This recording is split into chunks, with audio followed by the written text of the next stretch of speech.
अस्सलामुअलैकुम। बोल news headquarters में आपको खुश आमदेद कहेंगे। मैं हूं आपके साथ सहरेश जुहेब। मैं हूं मुदस्सिर इकबाल और मैं हूं सुमैया रिजवान। हेडलाइंस आपने जानी, बुलेटिन में बात होगी।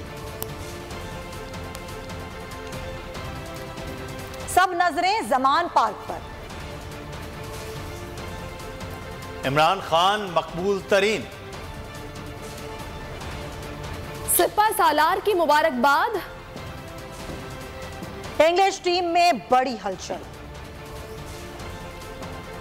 चीफ जस्टिस के नाम खुतूत। एतराफ़े जुर्म भी इंकिशाफ भी। सानेहा शम्सी तहकीकात में पेशरफ्त। और क्वेटा में दहशतगर्दी।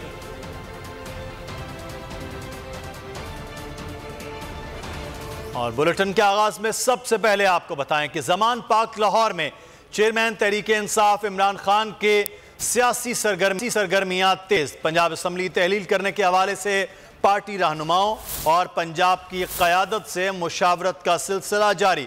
वज़ीर आला पंजाब चौधरी परवेज इलाही की भी इमरान खान से मुलाकात मुतवक्के है। खबर आपको दे रहे हैं जमान पार्क जो इस वक्त सियासी सरगर्मियों का मरकज है। इमरान खान पंजाब की क़यादत से बातचीत कर रहे हैं, मरकजी क़यादत से गुफ्तगू हो रही हैं। जाबिर वकास हमारे नुमाइंदे इस वक्त हमारे साथ हैं, जमान पाक के हैं। जाबिर, आगाह कीजिएगा, क्या तफसीलात हैं? पार्क में जो है वो आज दो बड़े रहनुमा जो है वो आए और उनसे मुलाकात हुई। इमरान खान साहब की, डॉक्टर यास्मीन राशिद और हमाद अजहर साहब ने उसके बाद मीडिया टॉक भी की, जिसमें ख़ास तौर पर जो है वो तमाम पुराने दरीना जो कारकुनान हैं उनसे राब्ते के बारे में बात की गई और उनसे ये कहा गया कि जिस नज़रिए के तहत पिछले इलेक्शन लड़ेंगे उसी तरह, उसी नज़रिए और उसी ताकत के साथ ये इलेक्शन लड़ेंगे। और ख़ास तौर पर पंजाब असम्बली के अंदर इस वक्त जो असम्बली है उनके साथ राब्ता, फिर उसके बाद मुमकिन जो भी असम्बली की तहलील के हवाले से एक्शन होगा और उस वक्त अपोजिशन का तोड़ करने के लिए जो भी हिकमत अमली होगी इस हवाले से अरकान असम्बली के साथ राब्ते में रहने का कहा गया है। लेकिन इसके साथ साथ मैं आपको ये भी बताऊं कि जिस तरह एक शख्स के बारे में तारीख में मशहूर है कि उसने जिस चीज़ को हाथ लगाया वो सोना हो गई, इसी तरह खान साहब अगर किसी चीज़ के ऊपर साइन कर दे, किसी से मिल ले, तो वो उसको अपने लिए एक कीमती असासा तस्वुर करता है। इसी तरह हमारे साथ 3 साल एक बच्ची मौजूद है जिसके जो है वो खान साहब साथ मुलाकात हुई, उसके बाद अब बाहर आके सो गई है। इस वक्त उनके वालिद साहब भी हमारे साथ मौजूद है और ये एक बैट जो है वो हाथ में मौजूद है जिसमें खान साहब ने उनको जो है वो इस वक्त जो है वो दस्तखत करके दी है। शर्ट के ऊपर भी जो है वो इनके साइन किए गए थे। इनके वालिद से बात करते हैं, कैसा लगा आज मुलाकात करके, कब से यहाँ पे मौजूद थे? सर मैं कल दिन के टाइम आया था, ठीक है, और कल मैं शाम तक यहाँ ही रहा हूँ। खान साहब के भांजे से मुलाकात हुई थी कल मेरी, तो वो कह रहे थे कि बैट आप दे दें मैं साइन करवा दूँ, ठीक है, लेकिन साइन करवाना मेन मकसद नहीं था। मेन मकसद था मेरी बेटी की मुलाकात होना, तो इसलिए मैंने उन्हें कल मना कर दिया। वो कहते हैं कल शेड्यूल नहीं है कि आपकी मुलाकात हो जाए, ठीक है, लेकिन कल मैं कोशिश करूँगा कि आपकी मुलाकात हो जाए। तो आज हम सुबह से आए हुए थे, तो वो तकरीबन 2:30-3 बजे के करीब आए हैं, तो उन्होंने देखा कि ये पूरे खड़े हुए हैं, तो वो फिर अंदर जाकर उन्होंने बात की, तो उन्होंने बुला लिया।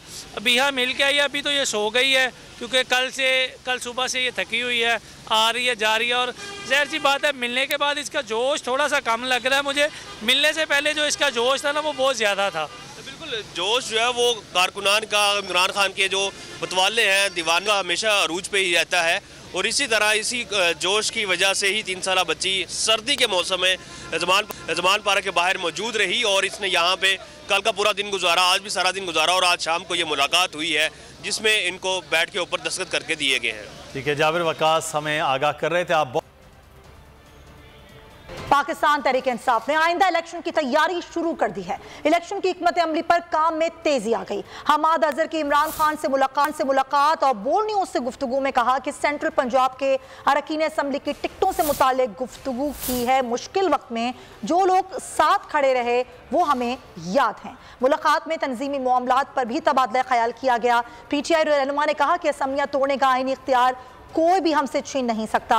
असम्बलियाँ तोड़ने का हमारे पास आईनी इख्तियार है। मेरी मुलाकात थी, हमारा सेंट्रल पंजाब के 95 सीट्स हैं नेशनल असेंबली की और उससे ज्यादा है प्रोविंशियल असेंबली, तो उसके अंदर हमने जो टिकट्स की फाइनलाइजेशन है MNAs की और MPs की, उसके ऊपर हम गुफ्तगू कर रहे थे क्योंकि अब हम इलेक्शन मोड में जाने वाले हैं। हम समझते हैं कि सेंट्रल पंजाब जो है अब किला बन चुका है पाकिस्तान तहरीक इंसाफ का। मैं समझता हूँ कि माजी में हमसे कुछ गलतियां भी हुई 2018 में। जाहिर है ये जितनी भी सियासी जमातें होती हैं ये सारे फैसले टिकटों के ठीक ही नहीं करती, क्योंकि 1000-1200 टिकट्स देने होते हैं सारी असेंबलियों के। सारे फैसले ठीक तो नहीं हो सकते, लेकिन ये जरूर है कि तो हमारे पास काफी ज्यादा लोगों की परफॉर्मेंस सामने है, जो लोग हमारे साथ खड़े रहे हैं मुश्किल वक्त में, वो भी हमारे सामने सारे। अल्लाह ताला इस मरतबा आप देखेंगे कि बेहतरीन टिकटिंग। रहनुमा पीटीआई जुल्फी बुखारी का कहना है कि असेंबलियां तहलील करने का जो फैसला इमरान खान ने लिया है उस पर अमल होने में बहुत ज्यादा देर नहीं है। इस सिलसिले में तमाम स्टेक होल्डर्स भी हमारे साथ हैं। बोल न्यूज के प्रोग्राम दी स्पेशल रिपोर्ट में बात करते हुए जुल्फी बुखारी का कहना था कि पंजाब को बचाने के लिए जरदारी साहब के पास भी कोई ऑप्शन नहीं, वो जो सूरत हाल को कंट्रोल कर सके, हुकूमत चाहे 10 जरदारी ले आए कोई फर्क नहीं पड़ता। उनका मजीद कहना था कि सूबाई इंतखाबात में भी पीटीआई भारी अक्सरियत से जीतेगी, हर तरह की सूरत हाल में पीटीआई ही कामयाब है। जुल्फी बुखारी की जानिब से कहा गया कि असेंबलियां तहलील करने का जो फैसला इमरान खान ने लिया है उस पर अमल होने में बहुत ज्यादा देर नहीं है। इस सिलसिले में तमाम स्टेक होल्डर्स भी हमारे साथ हैं। बोल न्यूज के प्रोग्राम दी स्पेशल रिपोर्ट में बात करते हुए जुल्फी बुखारी का कहना था पंजाब को बचाने के लिए जरदारी साहब के पास भी कोई ऑप्शन नहीं है, जो वो सूरत हाल को कंट्रोल कर सके, हुकूमत चाहे 10 जरदारी ले आए कोई फर्क नहीं पड़ता। उन्होंने मजीद कहा कि सूबाई इंतखाबात में भी पीटीआई भारी अक्सरियत से जीतेगी, हर तरह की सूरत हाल में पाकिस्तान तहरीक इंसाफ ही कामयाब है। हम कर रहे हैं और देख रहे हैं कि एग्जैक्टली कब हो सकता है, लेकिन इंशाल्लाह इसमें ज्यादा देर नहीं लगेगी। बहुत जल्दी जो डिसीजन खान साहब ने लिया हुआ है उस पर अमल हो जाएगा। सब के सब साथ हैं जी, पार्टी का हर एक एमपीए और वो भी बाकी allies दोस्त हैं वो बिल्कुल साथ हैं, और उसमें दो राय है नहीं। जरदारी साहब को पिछली दफा भी लोगों ने ज्यादा हाइप और मिथ एक बनाया हुआ था और वो मिजरेबली उनने फेल किया था, और पंजाब हुकूमत वो नहीं बना सके या रुकवा सके। हमारी कोई एक ऑप्शन भी नहीं है जिस तरफ वो जा सके इसको रोकने के लिए। हर लिहाज से ये हारने वाले भी हैं और ना ये रोक सकते हैं, चाहे ये 10 जरदारी ले आए, इसमें कोई फर्क नहीं पड़ता इस वक्त। मैं तो समझता हूँ कि ज़मीनी इलेक्शन प्रोविंशियल हो जाएं, प्रोविंशियल इलेक्शन हो जाएं एमपीए की सीट पे, दोनों केपी और पंजाब में, और इंशाल्लाह वो आप देखेंगे कि पीटीआई किस भारी अक्सरियत से वो जीतेगी। और कप्तान के तुर्क के पत्ते ने सियासी बिसात पर हलचल मचा दी। पंजाब और खैबर पख्तूनख्वा में गवर्नर राज लगाने की शहबाज हुकूमत की ख्वाहिशात दम तोड़ने लगी। आइन के आर्टिकल 112 के तहत असम्बली तहलील के लिए वजीर आला की सिफारिश पर तकमील की गवर्नर पाबंद हैं। गवर्नर की सिफारिश को न मानने की सूरत में 48 घंटे बाद असम्बलियत खुद तहलील हो जाएगी। सूबाई असम्बलियां तहलील होने की सूरत में आईनी तौर पर सूबों में निगरान हुकूमतें कायम की जाएंगी। कप्तान ने बड़ी चाल चल दी, रिजीम चेंज सरकार को घर का रास्ता दिखा दिया। आइन का आर्टिकल 112 कानूनी बिसात पर अपना रंग दिखाएगा। आर्टिकल 112 की शिक 1 के तहत गवर्नर असेंबली तहलील करने के लिए वजीर आला की सिफारिश पर अमल दरामद का पाबंद है। गवर्नर ने अगर वजीर आला की सिफारिश ना भी मानी तो 48 घंटों बाद सूबाई असेंबली अस खुद तहलील हो जाएगी। आईनी माहिरीन के मुताबिक पंजाब और खैबर पख्तूनख्वा असेंबलियां तहलील होने की सूरत में आईनी तौर पर सूबों में निगरान हुकूमतें बनाना होंगी। आइन के आर्टिकल 224 अलिफ 1 के तहत दोनों असेंबलियां तहलील होने पर निगरान काबीना का तकर्रुर होगा। निगरान वजीर आला का तकर्रुर गवर्नर जाने वाली सूबाई असेंबली के वजीर आला और कायदे हिज़्ब इख्तिलाफ की मुशावरत से करेगा। अगर वजीर आला और कायदे हिज़्ब इख्तिलाफ असेंबली के तहलील होने के 3 दिनों के अंदर किसी शख्स की तकर्रुरी पर मुत्तफिक ना हो तो आइन के आर्टिकल 224 अलिफ की शिक 1 और 2 के तहत दो नाम स्पीकर सूबाई असेंबली की जानिब से कायम करदा कमेटी को इरसाल किए जाएंगे। ये कमेटी 6 अरकान पर मुश्तमिल होगी, जिसमें हुकूमत और अपोजिशन को मुसावी नुमाइंदगी हासिल होगी।